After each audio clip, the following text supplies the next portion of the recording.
ಇದು ಕೇವಲ ಕಥೆಯಲ್ಲ, ಇದು ಧರ್ಮ ಮತ್ತು ಅಧರ್ಮ ನಡುವಿನ ಮಹಾಯುದ್ಧ. ಅದೇ ಮಹಾಭಾರತ. ಇತಿಹಾಸವಲ್ಲ, ಜೀವನದ ಪಾಠ. ಹಳೆಯ ಕಾಲದಲ್ಲಿ ಹಸ್ತಿನಾಪುರ ಎಂಬ ಮಹಾರಾಜನ ಆಡಳಿತವಿತ್ತು. ಆ ರಾಜ್ಯವನ್ನು ಆಳುತ್ತಿದ್ದವರು ಶಾಂತನು ಮಹಾರಾಜರು. ಒಂದು ದಿನ ಶಾಂತನು ಗಂಗಾ ನದಿಯ ಬಳಿ ಹೋದಾಗ ಅವರಿಗೆ ಒಂದು ಸುಂದರ ಮಹಿಳೆ ಕಾಣಿಸಿದರು. ಆಕೆಯೇ ಗಂಗಾದೇವಿ. ಶಾಂತನು ಅವಳನ್ನು ಪ್ರೀತಿಸಿದರು ಮತ್ತು ಮದುವೆಯಾಗಲು ಕೇಳಿದರು.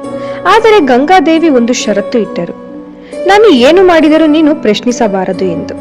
ಪ್ರೇಮದಲ್ಲಿ ಮುಳುಗಿದ್ದ ಶಾಂತನು ಆ ಷರತ್ತನ್ನು ಒಪ್ಪಿಕೊಂಡರು.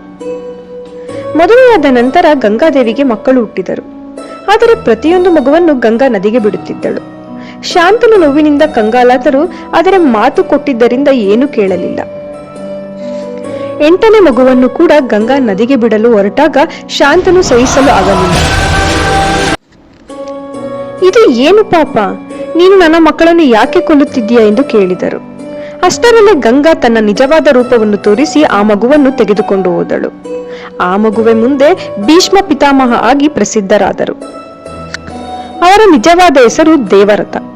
ಭೀಷ್ಮ ಯಾರು? ಅವರು ಯಾಕೆ ಜೀವನ ಪೂರ್ತಿ ಮದುವೆಯಾಗಲಿಲ್ಲ? ಹಸ್ತಿನಾಪುರದ ಸಿಂಹಾಸನಕ್ಕಾಗಿ ಏನು ದೊಡ್ಡ ತ್ಯಾಗ ಮಾಡಿದರು? ಇದನ್ನು ಹೇಳ್ತೀನಿ ಪಾರ್ಟ್ 2ನಲ್ಲಿ.